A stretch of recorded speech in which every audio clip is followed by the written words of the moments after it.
Hi, Dr. Eddie. This is like going to be interesting because we've got questions. We had so many questions last time, so we're going to do just questions. So, That's right. so There's Q&A this week, so looking yes. forward to it. So if you were here last month and your question didn't get answered, we're starting with those.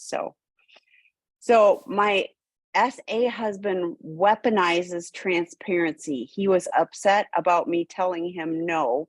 While bartending at a wedding, he had a couple of shots with family. I created a boundary around his social drinking that I won't engage with him when he does. He came home, proclaimed he loves transparency, and proceeded to rage that I told him no earlier, that I don't support him. I walked away, becoming enraged myself. Communicating with him is so draining. I hate the one step forward, two steps back. Hmm. I hear that. So again, what were we talking about when we're talking about transparency? That he is.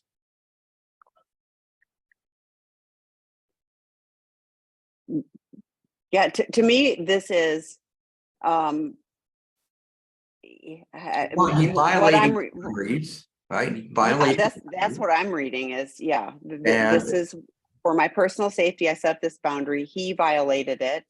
and there's also communication issues, right? That we're Hmm. again with Hmm. that. And what we need to do again, the boundaries are extremely important. But however, if a boundary doesn't have a consequence, it's not a boundary. So therefore, it's like, well, what are the consequences if he goes against the social drinking limit that you would put in place?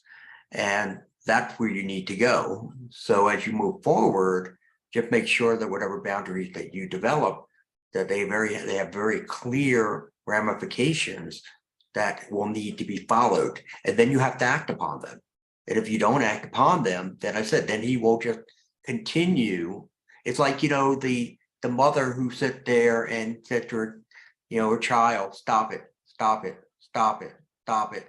And the kid knows until mom actually gets up and does something and there's a consequence, I don't have to stop. I can just continue to do that. So therefore, for you, it becomes more of an idea of, again, putting in place those firm, consequences for the action that or inaction that he's taking.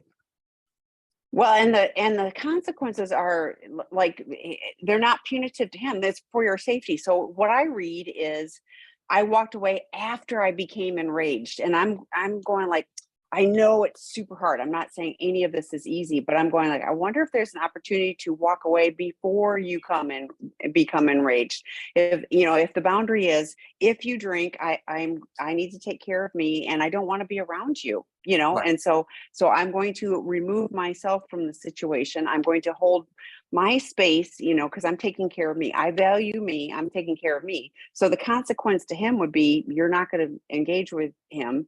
And I think it's also really, I hope this has been brought to his therapist that he chooses to drink, even though he knows it's a boundary with you, that he cares more about still, and this is early addiction recovery, if he's really in recovery, which I'm kind of questioning, but regardless, if this is, that he is still choosing, I want me, rather than, if I drink with my friends and family, the consequence to me is I'm going to hurt my partner, and my wife is going to be upset, and I care more about her and our journey together than I do about having shots, so Yeah, so a lot of immaturity to me yet in this particular case, don't you think?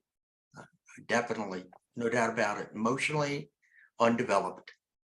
Yeah. So the next question, whenever I ask my husband why he is not doing his recovery work that he promised he will do, he answers that he is feeling down and suicidal. So that I feel bad about asking him to do the work. How do I get past that? Well, first and foremost, if he's feeling down and he feels suicidal, how come we're not acting upon that?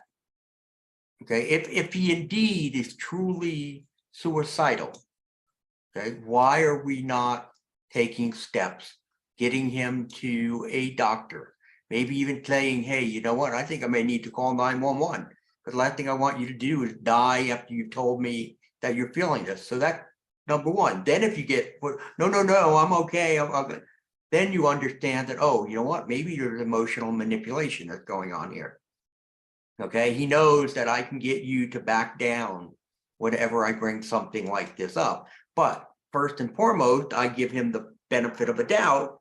And I say, okay, you're feeling suicidal, you're depressed, we need to get you help. Schedule an appointment to get you into see a psychologist so that we can have an evaluation done and be able to put you on medications that you need. If he balks at all of that, then the idea is that to say, well, then I feel like you are manipulating me here because you're telling me you feel suicidal, but yet you don't want to do anything about it. That's where I go with this question. Oh yeah, I'd be like, we're going to the ER right now. Like I Yeah. take this, I hear you, I take you seriously. And like you said, getting a psychiatric evaluation with somebody who understands addiction, so that they can, he may need to be on medication. Unfortunately, I do often hear this with the manipulation because look what happens. I mean, if you throw out, oh, I'm depressed and suicidal, well, people coming off of addiction, there is a level of depression. Sometimes it's a Oh, clinical level, absolutely. sometimes it's not, but this feels like, oh, I can get you to shut up with, like, But again, we do want to give them the benefit of a doubt, yes, right? yes, absolutely. So yes, We do but I that like first. an ER visit, like we're going right now, like, Actually, you know what? Yeah, that's what Tammy going a little bit further than I am. It is all right. You're not feeling that way. Fine. We're going to go to an ER and have an evaluation done.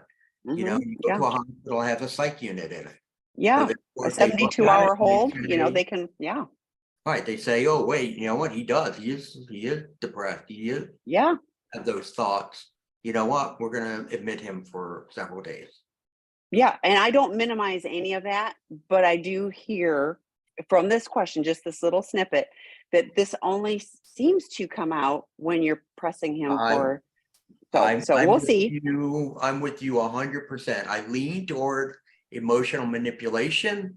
However, because the fact that it is a threat of suicide, we have to give them the benefit of a doubt. But giving them the benefit of doubt doesn't mean we just back off. It means you take action. So here's a really good one. And I know you're going to have a great response for this. No pressure. How can I keep myself grounded when my wife is beyond triggered, more like rage? This is really hard. It is hard. It is hard. And so let go. And I wish you would be part of my Why Men Struggle to Love group that we're actually finishing up. I know there's one that's now active also that just started. And I think there'll be another one in January. Yeah, we're starting. Yes, we've got, so those are on Okay, the so Seeking that Integrity is one site. And yeah, definitely want to be some pointers on what you can do. First and foremost, that rage that you're seeing is pain. Okay, you need a different mindset. Okay, and with the exception of hitting, and if the hitting starts, I mean, you need to say, I'm done. I'm getting out for now. I'm going to go take a walk, take a drive, whatever. But if that rage is pain. And you have to remember what goes on when we talk about, betrayal trauma and that part of her brain in the limbic system, the amygdala. And as I say, it's like brain on fire. Okay. And that's what it is. It becomes, and sometimes it does become a rage. You have to have developed the mindset and the attitude of, I am here. Okay. I will endure the boulders that you're throwing at me. When you start to get to the point where it feels too intense for you, you take a timeout. You don't ask for a timeout. You say, I'm taking a timeout. It's not going to go well. It's going to be, oh, what you coward, you're walking away. Then again, you validate. I understand. I know you feel that way. However, if I stay, I am going to get angry also. And I do not want to sit here and butt head with you. I'm not going to do that. I've hurt you enough. The last thing I need to do is be arguing with you. So I'm going to go walk away for 10, 15 minutes. I will come back. And you folks who've been with me for a long time, you know that's the most important thing. I will be back. And then you go back, you check on her again, and you see maybe she has settled down somewhat. So again, there's so many more things that you could be doing there with that. And I think there's even another course in sexual integrity that helps men to do that, right, Tammy? Yes, yes, we do have a number of courses. I'm thinking the healthy intimacy, but also the out of the doghouse would be really helpful. The other thing that I think, I agree with Dr. Eddie, like I was also going, if you say you're going to come back in 15 minutes, set your timer on your phone for 14 minutes. So you're actually back in 15 minutes, like do what you say you're going to do. But it's also really helpful to have a conversation when you're not in that heated moment about like, we keep doing this pattern and it's really hard for me and I don't seem to be able to help you.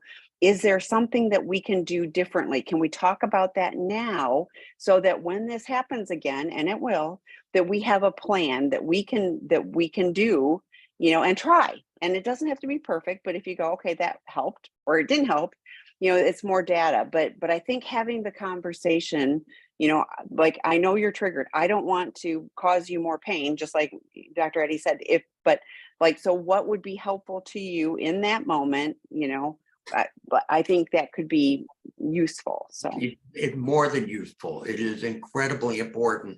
And the thing is, you can't have that conversation when you're in the trenches. correct. And that this is the biggest issue I see with the betrayer. The betrayer is trying to rationalize something. They're trying to say, no, you don't understand. That's not the way it is. And it's not going to, none of that's going to fly. All you need to do at that point is to be validating. I understand why you would feel that way. Understand why you would say something like that. And even if what they're saying is incorrect at that moment, that's okay. Like Tammy said, the next day after, you come back and say, look, I want to talk about a couple things that you said when we were in the midst of our, your grieving the other day. And this is not correct. This is incorrect. That is not what happened. And you walk through it then. Don't, everybody wants to, sit there and try to prove, or defend themselves against false accusations that come up occasionally. And sometimes false ones do come up. But let me tell you, there's a lot of them that are not false that are coming up. And the worst thing is if you start to wilt. If you start to wilt and you let shame take over, you're either going to become defensive or you're just going to shut down and just, and then it's like she's talking to a wall. And that's the last thing she needs to do. She needs somebody who's going to, they understand the pain. And that's why so many men who've been through the course and they've been talking about it among themselves in the group is that, you know what, I feel more confident that I can be there when she is in the pain that she's in.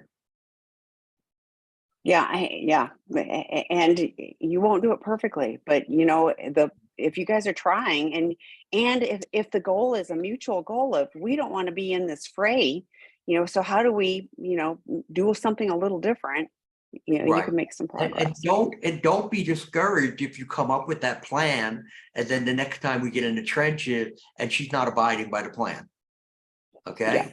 Yeah. Just don't get, oh, wait a second. We agreed to this, you can't be legalism will not be helpful. The next day, whatever, let's all right, we back in that cycle again.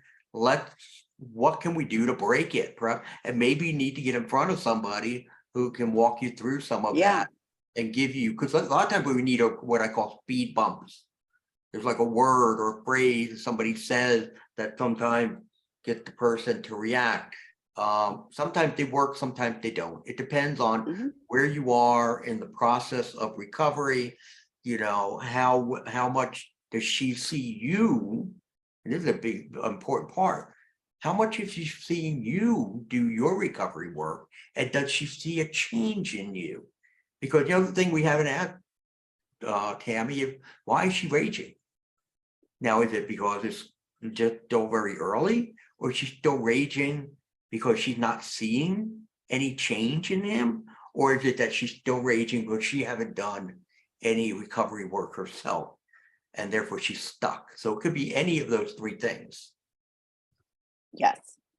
Okay, I'm switching to image 6317 now. And this starts with, how do I communicate with my SA husband when I see him demonstrating the same behavior that he received toxic masculinity or masculine toxicity to our kids? This is a huge trigger for me. And I now call him out on it and it becomes an argument about how I'm questioning his parenting. He has been really trying at recovery, but we both lost it during this conversation. I don't want our kids like him. Our kiddos are 8 and 9 years old. This is a huge problem and I cannot heal as it is an ongoing issue. Okay, so a couple things, and a lot of what we just talked about applies to this situation too. And he's in the midst of doing this with the kid. That is the wrong time to be sitting there and correcting him. Okay, what you need to do is aside. And so, for example, and it seems, because you're saying this is an ongoing problem, you need to have multiple conversations about this to be able to talk about, one, your disappointment, your concern, your fear about your children. You have to start talking about those issues with him, again, not when he is in that mood, to be able to say, this is what I'm worried about. At the same time, you need to be hearing from him, why does he continue this approach with his kid when he sees the negative effect it had on him? And what you might get is, I don't know, I just can't help myself. Wrong answer. Sorry. We need to be able to go work on that so that he can get beyond it, so that he's no longer continuing to do that behavior with your kid. And again, I don't know what the problem was and what happened at home, that got him hardwired that way, but he has to go address those issues so that he can desensitize himself and his anger, so that he can learn, how do I deal with my kids? Again, they're still young, so there's still a lot of time to get it right, that I deal with my kids in a different way. So these are ongoing conversations to have when he's not active with the kid, when you guys are just together. And then also, I would definitely be getting a third party involved in it. There's no doubt. I think he needs to have somebody who's going to help him to be able to deal with some of those unresolved childhood pain points that are still haunting him today. Yeah, and it is challenging. I had a weird thought about ask him if it's okay. Like, like if you're trying to correct your golf swing, I don't golf, so but like you record things. So ask him if it's okay next time, something comes up, that you just record it so that you can take, he can take it and kind of analyze it like a golf swing. So I mean, yeah, I don't know if he'd be willing. I don't know if it'd be helpful, but then it's not, you're doing this and no, I'm not, and whatever. It's like, this is the golf swing, so okay. Right. Next question. My husband is 2 years in recovery. I wish his therapist, I'm sorry. It's like, there's so many things I wish for, but I wish his therapist would work on keeping him accountable for not doing more. He is so wonderful at making people feel empathy for him.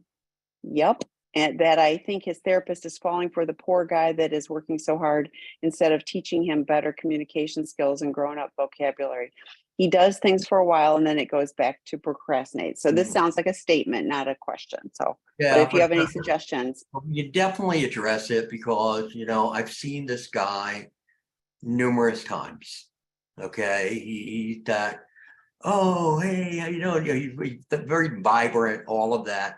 But the thing about this is that as a therapist, and again, I don't know, well, I guess he's been for 2 years. I don't know if he's been working with that one therapist for 2 years, but there's sometimes we have to be, in fact, I actually have a client in my practice right now. And I actually talked to him about this last Friday, saying, I'm not being that hard on you right now. And the reason I'm not being that hard on you right now is because I'm not sure you can handle that type of, rejection from me or criticism from me. And so what we're working on instead is to try to understand what is keeping him from being more consistent with his work. So I'm working that way. Now there's other clients, they'll tell you, I just sit there and punch them in the face. And you know what? You're not going to do this, then you're wasting your time, you're wasting my time, you're wasting your money. I don't need your money. You know what? I have other people who want to sit here and I can, either do it or get out. But so it depends on what's going on here. Now, if you've been working with him for, 2 years, I would think by now he has that relationship where he can be much more confrontational with him. But again, there's a reason here. As you said, he'll do it for a while and then he drops off. He procrastinate. And so that tells me that is someone who is not fully committed. He's just not fully committed. He doesn't understand that what he needs to do is not just make that behavior go away. What he needs to do is have a transformation of the heart. That's what he needs. Because that's what recovery in my mind, and I think more and more people are starting to agree with this, is not just about let's get rid of this behavior. It is about let's change the person we are, because it is that drives a lot of those behaviors. So he needs some sort of an awakening to be able to say, hey, are you in the game or are you not in the game? If you're not in the game, what is the problem here? And he may sit in there and tell you, well, I don't think I'm that bad. I don't think I have that much of a problem. I think I'm pretty good. I think I'm a good guy overall. And it's like, well, yeah, you're a good guy, but you're still hurting people. And you need to understand the depth of the pain that he causes. And that, again, can help to motivate him. So there's a lot of questions. I mean, with this, I could sit here and talk to you for hours and try to get more feedback from you to give you a more direct, this is the approach and this is what we have to do. But in this case, again, I think it goes back to it's a guy who he's not 100% committed right now, in my mind. Well, and what I picked up on was it's not just his therapist, it's the whole posse. So what is his sponsor doing? Is his sponsor holding him accountable? Is his peer group holding him accountable? If the only thing he's doing for recovery, I know if the only thing he's doing for recovery work is seeing his therapist, even the best therapist, that isn't enough. You cannot change. And I'm with Eddie. I mean, you guys have heard me before. There's abstinence, there's sobriety, and then there's recovery. And recovery is transformative. Abstinence is I'm just not doing the problematic behavior. And a lot of times people are taking credit for I'm not doing that problematic behavior, but they're doing a whole bunch of other things. So recovery is, it is part of who I am, and it is a journey, and it isn't the beginning. It is something that you have to work on and to really have those transformations. So to me, I agree, somebody that's kind of sitting on the fence doing enough to go, oh yeah, I'm doing pretty good. But the real transformative work is with your sponsor, doing the steps 4 through 9. I had somebody, I will share this briefly. I had somebody in one of my meetings not too long ago that I don't remember if I'd heard the term before. They're a 1, 2, 3, 12 stepper. And I was kind of like, what? And I realized it's I did the first 3 steps, and then I started doing service work and all of that stuff, and it looked good, but I didn't really do the work. And guess what? They relapsed, and now they've got really negative consequences of it. So it really actually takes doing the work of recovery. But then you get the gifts. The damn work. Yeah. Okay, I'm switching to image 6318 now. Yeah. Thank you, Eddie and Tammy. It's a relief to hear that I'm allowed to know on some level when he's in shame. I'm told that he shouldn't have to tell me at all and that he didn't act on it. So my question doesn't make any sense and are wrong. We do talk about how he's addressing it, and I'm comfortable with that. If it's having daily thoughts about a coworker or neighbors for months, I'm scared that it's not being processed and another step is needed. That's what I'd like to have, or that's what I'd like accountability ways. Yeah, I don't understand the concept here that when he's in shame, you've been told that he shouldn't have to tell you everything. Um, I, I'm not quite sure I follow that. Because if that's the case, again, that could be a complete sense of emotional manipulation too. I can just Yeah. shame and say, I just can't talk about this. I can't, it's too much for me. It's like, no, I mean, the thing that I try to instill with my men is we're building confidence. We're building confidence so we can be there. And then you may say, well, wait a second, how are you getting confidence? Well, you know what? If you've been sober, you can have confidence. If you're doing your work, I mean, really engaged in the work, you have confidence. If you are, being able to be there, be present and validate, your spouse who's going through grieving, you can have confidence. So even if they're throwing rocks about you did this and you did that, they can sit there to themselves and be, but that's not the man I am any longer. Let me stay here. Or that's not the woman I am any longer. Let me stay here. And therefore they can kind of counter that in their own head that, you know what, I'm different. I am not the same right now. However, I understand you still need more time. You need to see more of that consistency with me in order for you to start to trust again. So I'm just taken back by that. Now, the other thing here that he's having daily thoughts about a coworker or neighbor for months. Now the question becomes, is he telling you that, or are you making an assumption that he's doing that? Because I've seen both. And I've seen where, men have sat there and said, no, I'm not having any kind of thoughts about her or him or whatever it is. I can't read somebody's mind. I can't read somebody's heart. What I can do is I can see how committed they are to the work. And in some cases, and I know you women are not going to be happy with me right now, but in some cases, you draw these assumptions that, oh, he's still lusting in his head, without really having a whole lot of evidence about that. Now, if you're out and about and you see him, just sitting there and his eyes follow as a woman goes by, then you have evidence. But if you see him like scanning the room like this, that's not really evidence. I mean, scanning a room is fine. In fact, I've dealt with a client who he was so nervous and anxious about being out with his wife that she was going to be triggered, that when they went somewhere, he started scanning, looking for, well, who's the woman who's going to make her, feel threatened. And it was like, don't you know what you're doing? You're just setting everything up. Well, he's moved away from that behavior and things are much better now. Okay, because he's built the confidence. He's not worried about her being triggered. They talk about it before they go out. Hey, I'm in a good place. Hope you're in a good place. If you're not, let me know. And therefore, he doesn't allow fear to consume him. Fear is the problem that we have on both sides of the equation here.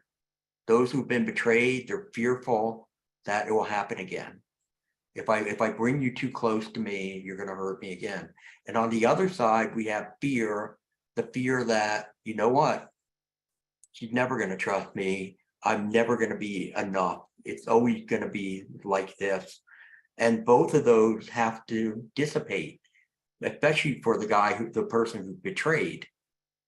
They're the ones who have to let that fear, hold on to that fear and continue to move forward versus no, I don't want to go and deal with that situation right now with you because I'm afraid you're going to hit me over the head with a 2x4. Get hit with a 2x4, you got hit by a 2x4. You hit her with a Mack truck. All right. So sometimes that happens. So anyway, I don't know if I answered the question. No, what I think you did. Yeah. So a couple of thoughts, because like I hear, I'm comfortable with what he's saying he's doing to address it. I agree with Dr. Eddie with the shame, if he's using the shame for cover. But if you're seeing the action that he's going, like, I'm calling my therapist, I'm working with my sponsor, I'm doing these things, this is what I do. Then the next piece is if he is having daily thoughts. So it kind of feels like you're wondering about that, but you don't have real evidence of that. I can't control what flips through my brain. I can control how long I hang on to it. So if something flips through his brain and he's doing his recovery work on it, like, that's great. If you're seeing the positive action for that. But yeah, I hear the fear of, like, I'm scared that it's not been processed. So it's okay for you to go, I'm still fearful, and I'm worried that there's other stuff that's needed. So the more action I see you taking, the more that's going to help me. And I'm going to keep telling you when I'm scared. And for, like Dr. Eddie's talks about, it's like, it's okay for him to go, this doesn't feel good, that you're telling me that you're still scared because of all of these actions, but I hear you and I'm going to stay in this space. And, I hear you. And that's real healing and growth for both of you, because it is scary, like Dr. Eddie said, on both sides. So, No. Okay, next question. How do I help my husband of 39 years overcome his fears? Fear must be a theme today or last week or month. Fear Overcome his fears.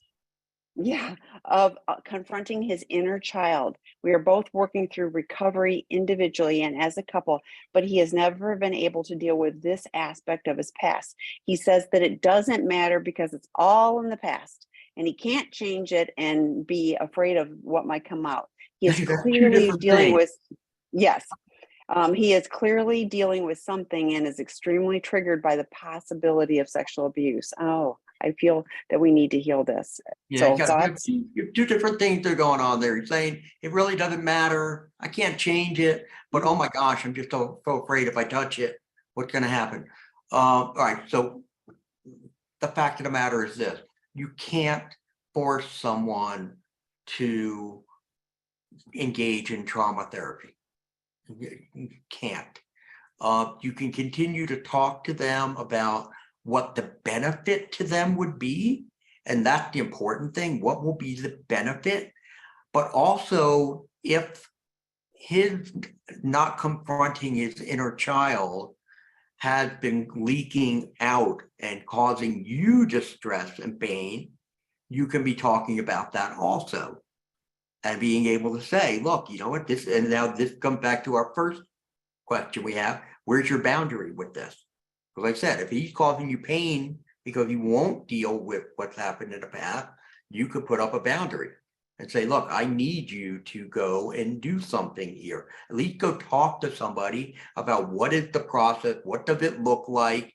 And hopefully with a good therapist, a good therapist doesn't just go in there, and he's not like, a dentist doesn't go in and pull a tooth without numbing the area first. Well, good therapists make sure that client is in a position where they can endure the trauma that they're going to be discussing, because there's no point in trauma and trying to bring this stuff up and then a person can't handle it.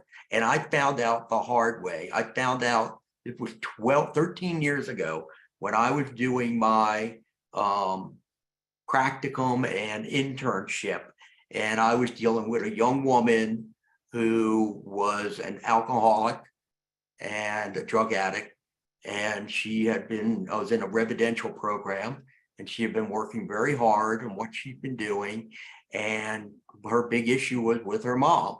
And I pushed her and pushed her and pushed her, and this one session pushing her really hard, and then it was like, oh, time's up, I'm sorry, we have to go.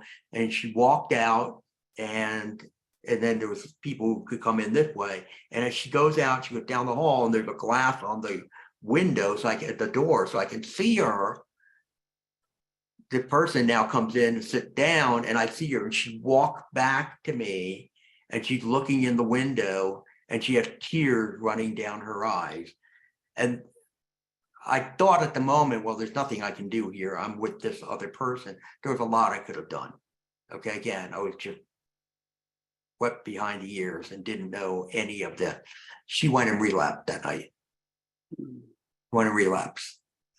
So you can't push somebody too hard, but a good therapist knows how to do that. But that I'd be communicating to him about what the benefit could be for him, why you need it, and therefore hopefully maybe he start to agree and see that, and says it again, especially you get people who are he's at least 60, I would imagine, years old, maybe older. It sometimes it's much more difficult for those individuals. And again, I'm 65, okay, so I'm not harping on old people, but it's difficult for us to go there and to do that kind of work sometimes. It's like I've let it lie for so long. I just don't want to be bringing it up, but that's not a healthy approach.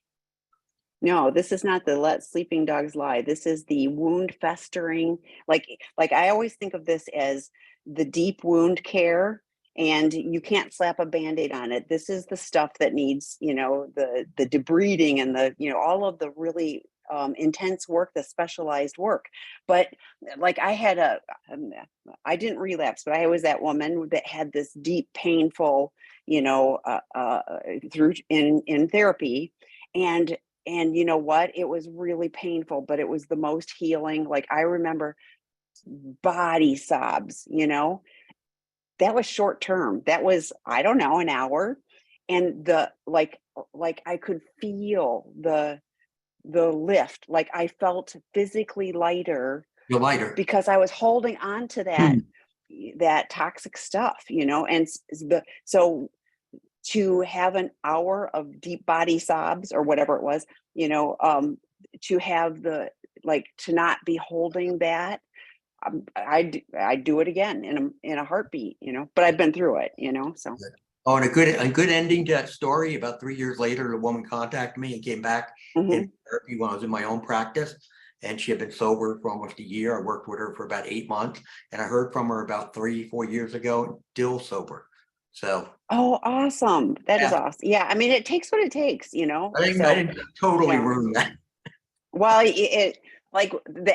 as much as we'd like to have power and control, we're just part of the journey. And, unfortunately, that must be what she needed. And the good news is she, has made progress. So we have one more from before. Okay. It's everybody says it takes 3 to 5 years to recover. Is this initial resistance time of the addict included in that, or is it the 3 to 5 years from the start of real recovery? No, I mean, first and foremost, we're hoping there's not initial resistance on the part of the addict, but sometimes there is. And I have to tell you, and I don't know, Tammy, if you're going to disagree with me or not, I'm not going to be putting time limits on this stuff anymore, because I think all cases are different. I have seen men make tremendous progress within 3 to 6 months. Again, they have to continue to do the work. They have to be committed to it. I've seen couples come back together in less than a year. I've seen people who are 15 years out and still going through this. Again, it's all gonna, how long it takes, it's based on effort. And I'm sorry to say, for those who've been betrayed, the effort is on both parts, because you need to go and get help with your healing. If you do not, and again, I've seen it so often, you don't, he's doing his work, he's now feeling better, he's a year into this, and it's like, hey, honey, look at me. And you're like, no, I don't like what I see. And so therefore, it's both of you that have to do that so you can come back together. So, I'm not sure, when it comes to the timing of things, yes, we talk about, actually we say 28, 48, 18 months to, 3 years, and then it could be even longer than that.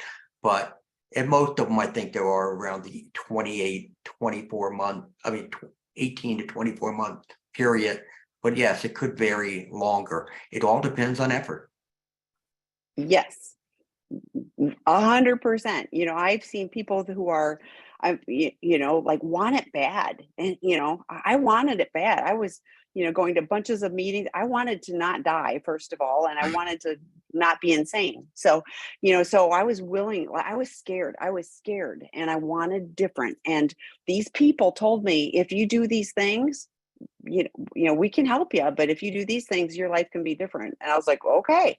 So, so diving in and doing it, the people that just go to one meeting a week, or they see their therapist once a week or once in a while, forget it. Then all bets are off. And I don't even think 3 to 5 years, so it really is what are you willing to do? And for those of us who do it, I've been emailing a whole bunch of people again, checking in, and I'm getting no responses. Those are always kind of scary, but the ones that I'm getting back, some of them are like, I'm doing really good. And I'm like, yes, I love hearing that, and if we can continue to be part of the journey, great. But yes. So there's somebody that's commenting. We're on to the questions that are in here now. There's commenting on your fall threads and your stellar threads and the cowbell. So I'm going to let you, it says when you graduate in recovery, there's no graduation, I think, so. This comes out on special occasions for people, when they really just kind of blow my mind with what they've done in the way of making progress, not just from a recovery standpoint of sobriety, but more along the lines of becoming more emotionally developed. So that's why I pull it out. So I don't know, Steve, it's something, I think, Steve, you might have gotten it once, if I'm not mistaken. So anyway, let's move on. Okay, we got bunches. Yeah. Yeah. After 18 years of working with different at first they were not CSAT. Oh, because I didn't know better. Over the last 2 years, we have had a CSAT helping us. For the first year we worked with this therapist, my husband denied and made excuses for all of his acting out behaviors. It was only this past Tuesday that he began to admit some of his bad behaviors. He's been on to many recovery centers. I never have him engaged with follow through and recovery and honesty. Several therapists over the years have asked me why I stay. Some are worried for my emotional health and express that I should need to look at leaving. Currently, we are in a 3-month therapeutic separation. Is there the most minute chance that he will be willing to do something right? I think perhaps he is saying the right things so that he can move back into the house. Is there a good reason to extend the therapeutic separation until I see more recovery? I think you're I don't hear any recovery. So I hear 18 years. 18 years. And he's been to numerous recovery centers. You worked with numerous therapists. I mean, and it wasn't until just last week that he started to admit his bad behaviors. If that just happened last week and he's starting to admit, then you know what I say? He's at the very beginning of his recovery process. And you should do the number one thing you should be doing: protect yourself. Protect yourself. You've lived through 18 years of hell. And right now you need a break, and you need a time to rejuvenate yourself. This guy is not coming back in that house, if I'm you, for at least a year. At least. He's got to be out there, and he has to demonstrate and prove over and over and over again the consistency that he is not just recovered sober, but that he's going to own what he has done, that he is going to admit that, and he is going to demonstrate to you, this is the way I'm going to evolve. This is the way I'm going to change. And these are the things you will see from me over the course of the next year, so that you can see for yourself. That, yeah, I'm sorry, but I think he's in the beginning of his recovery process. Oh, yeah, like he's at step 1 at most. Yeah. So to me, it would be, yes, his plan of action, and it's a transparent plan of action. He works with his CSAT. You having support for you, I hope you're getting from a prodependent lens, support for you. We have So for him, the next Sex Addiction 101 level 1 starts the work group. It's just a work group, but that would be a foundational component, 6 Well, weeks long, 90 minutes a week. And that is starting December 5th. yeah, So, I mean, again, when you're separated, are you gonna have check-in so you can yep, see, report to you? You know, maybe every 6 weeks you get into a joint session with his therapist to say, hey, this is what I'm seeing. What are you seeing? yep, I think, yep, I am not giving him the benefit of the doubt for nope, anything right now. no. Nothing. But is there a minute chance? Yes, people change. I mean, we've had guys come to our treatment program in their 80s. You know, so yes, people And can change. maybe it started last Tuesday. It might have, but Yeah, wow, you're yeah. gonna need to see for a long Action, period of time that consistency. So I hope it works. action and accountability. Yeah. I hope you get healthy. That's what I'm really hoping for. Yes. So my spouse and I are early in recovery. He had a slip, lost sobriety by chatting online with a coworker that he was within a professional that was not within professional boundaries. He took accountability and he said he got it. Now I'm getting some love bombing.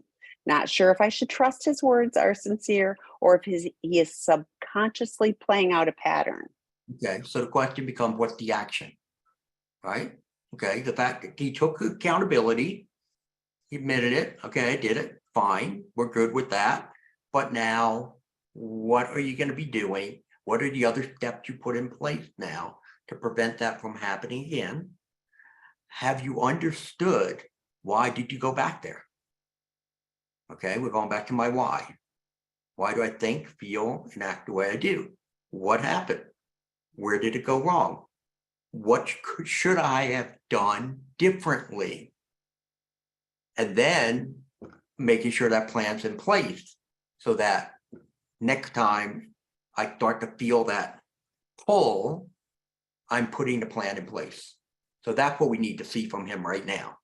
Okay, well, how come I fell, and what could I have done differently, and what's the plan now moving forward in case I start to feel what got me into this problem in the first place. If I start to get those feelings again, what do I do to prevent that from happening? But no, right now you can't just trust the words. You have to see the action. Yeah, and if you're feeling love bombed, you're being love bombed. So trust you. Okay, so then the next one, there's a whole series of things, and the bottom line is a 23-year marriage. He travels for work a lot, Right. but at the end of it's what happens when my spouse won't do his part for recovery and and for our marriage to move forward. He started this process in March of 21, and I'm weary. So that's the bottom line. Okay. Well, you know what? He's saying no, no, no, no, no. Yeah. Well, I'm looking here. I'm looking and saying that he says no here. He says no to this. He won't do this. He won't do that.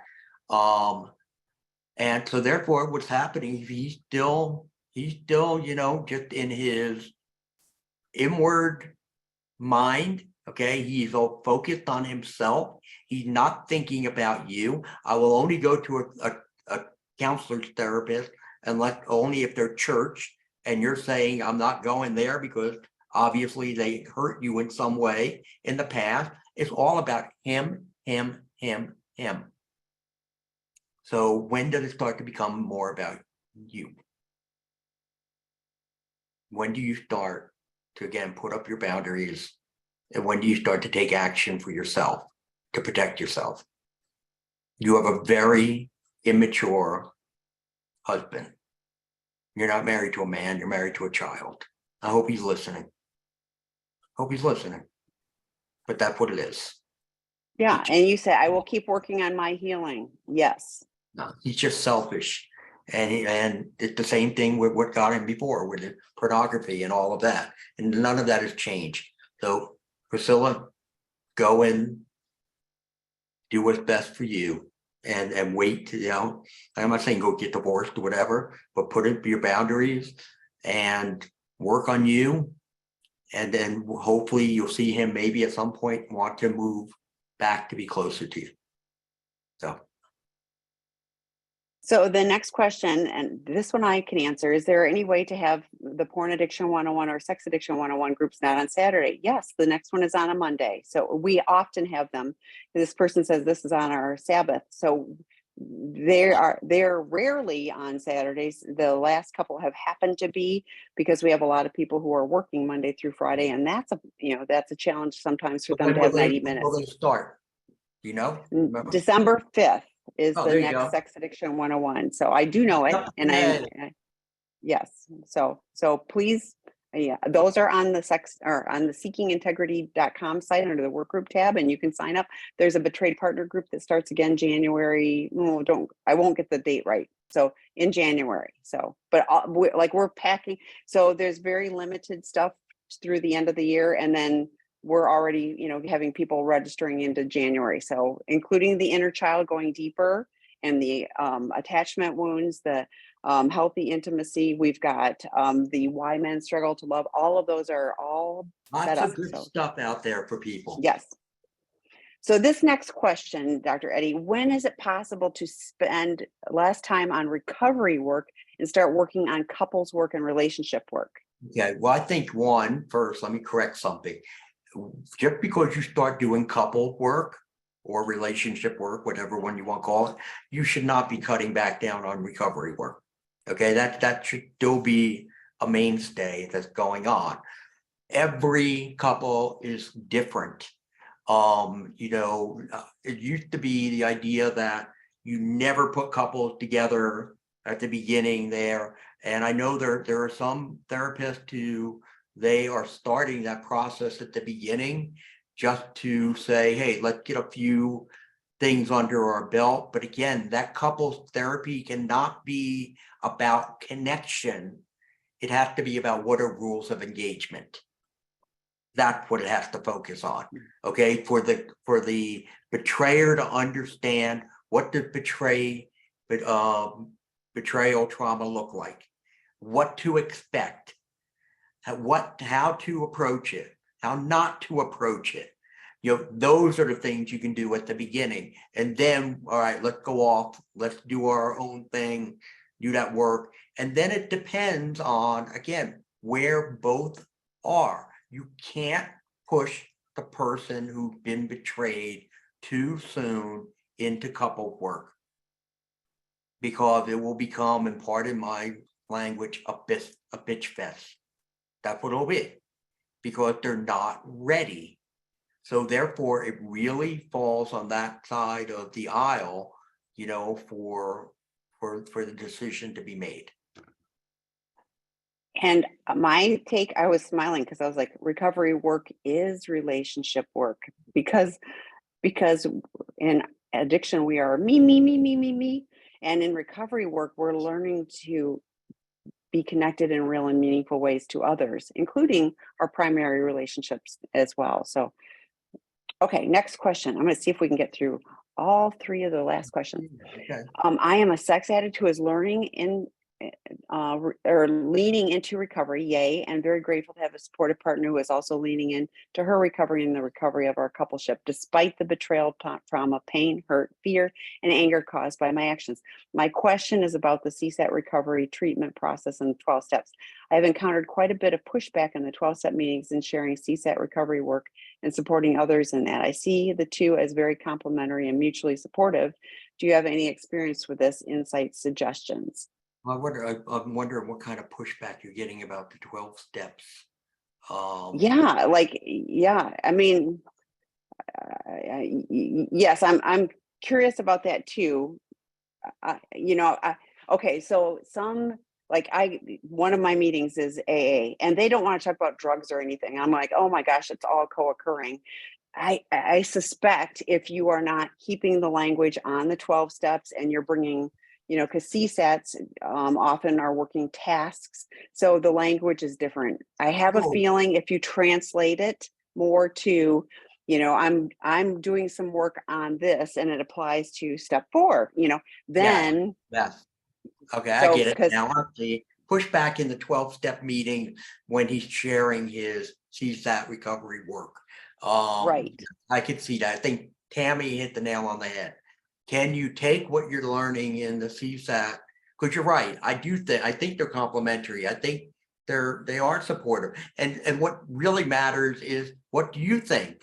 Do you feel that you're getting value out of the two? And if you are, great, then that's what you need to continue. So therefore, what I would do is look to see that if you want to share what you're doing with CSAT recovery, can you do it in a way that applies to something along the 12-step model? That's it. But you know what? Whether you get pushback or not, it doesn't matter. As long as you're getting something out of it, that's all that matters. Keep up the great work. Well, and remember, 12-step is not therapy. I love 12-step, don't get me wrong, but it's not therapy. Those people are not licensed mental health professionals, and they're there for their own work. They're on their own journey. So take what you need and leave the rest. And that's up to them as well, too. So my husband is a porn addict, and to my knowledge has never had an affair or did anything in person. I struggle with this feeling like I shouldn't feel as betrayed. Yes, it's still a betrayal. And we have a porn addiction 101. I will interrupt the process. We have a porn addiction 101. There is betrayal trauma. It goes against what you guys agreed to. It isn't less, it still hurts. So, okay. And he stopped watching porn for a while, but now he watches from time to time, not porn. So that's like Instagram, TikTok, and Facebook and things like that. But like real minor stuff that I'm still not okay with, and given the context, but he now thinks he doesn't have an addiction because he stopped watching the real stuff. So what the most important line in there, the word of what you said, I'm still not okay with. And what he's saying is, don't care. I like it. I'm going to watch it. Because what's he doing? He's playing on the edge. Like, what are you doing? It's right here. And like, oh, this isn't porn. Porn. What are you getting all upset about? Relax, calm down. But the fact is that what he should be doing is saying, oh, that's troubling you. You don't like that. You know what? I need to remove it all. Because again, yeah, he's still getting these little minor hits of dopamine with the minor stuff, as you label it there. And we've seen so many people that relapse later on. Now, I've also seen people who play on the edge, and they play there, for as long as I know them, but it's still not a healthy place to be. Okay, so, and I just put in, we've had 3 guys add to this Porn Addiction 101 group that started, work group that started last Saturday. So email me, Tammy, TAMI at seekingintegrity.com if you want more information on this. So I think these two are tied together. And this is the last question then. Okay, should the fact that a therapeutic disclosure hasn't happened yet prevent someone from moving forward with their step work? No. Such as making amends, especially when the partner already knows a significant amount and type of the addictive behaviors.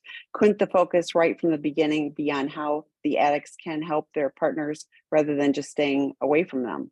Yeah, why are we staying away from each other? Unless, of course, you need that kind of separation because you just can't deal with being around him at this point. But no, the fact that, a therapeutic disclosure haven't happened shouldn't prevent any type of work from being done, and definitely should not prevent from any amends taking place. I mean, that's what you need to be starting to do. It's like, you know what? I've taken my focus off of wherever it's been, where it shouldn't have been, and I'm taking it now and I'm putting my focus on you. And that's where I want to put it. Now, you may say, hey, I don't want that much attention at this point in time, which is fine. But if you do, that's where he needs to be going, because that's where he's going to be going anyway. He has to. So I don't see a problem in doing that as long as you are comfortable with it. And that's what it comes down to. But no, I don't see why we're having this great divide unless the person who's been betrayed feels so unsafe that they need that great divide. And there's no reason why, again, he can't be demonstrating to you, I am changing, I want to change. If, again, you are at that point where you're willing to hear it and to accept it. So making amends, made a list is step 8, making the amends is step 9. So if he has done steps 4, 5, 6, 7, 8, then those the amends for the past, are, and it isn't just, oh, I'm sorry about this. To a partner, it's really living amends, showing with your actions that you're doing differently. That said, someone in recovery can start steps 10, 11, and 12 immediately, so we can clean up the current stuff now. But this feels like there's a whole bunch of misinformation out there. You guys are, unless you are in therapeutic separation, not supposed to be completely apart from each other. But it also, he can't, like, I always say, because I get lots of guys going, how do I help her? How do I help her? And I was like, you work on you. You get a clue about you, so that you can be different, because otherwise the focus gets to shift again away from Right. me and doing Yeah. the work that I need. But it isn't, oh, you have to, if he's doing steps 4 and 5, he's going to have a lot of information that will be useful for his formal therapeutic disclosure. But you're talking about formal therapeutic disclosure, so talk to your qualified professionals, get the support you need, understand what the plan is, for that, and the timing. So anyway, okay, so we are well, there's one more, but like, I think this person, right? I do know him, and I don't think it's really a question. I think he's just making a comment that, again, he's been able to turn the corner in his recovery, because again, he is supporting his wife emotionally. He's done a lot of work there, and now he understands that, again, helping her heal is taking action versus trying to defend action. So anyway, Steve, Yes. you're doing Yeah. great. Yes. But until you have a clue who you are and what, like, you can't help somebody else if it's like put the oxygen mask on you. You got to figure you out. So You did it, thank you, Tammy. Dr. Eddie. A Great lot of job. We questions. got through last month's questions and this month's. Yay. So I will see you in December. Yes, I'll see There's you a guys song like in that. December. Everybody have a happy Thanksgiving. And again, remember, what is the point of all of this? It is for healing on both sides and ultimately to reconcile. Okay, that's what we're looking to do. So that's why you need to be looking at all your actions to say, are my actions helping to promote reconciliation at some point? Okay. Blessings. Great. Thank you. Bye-bye.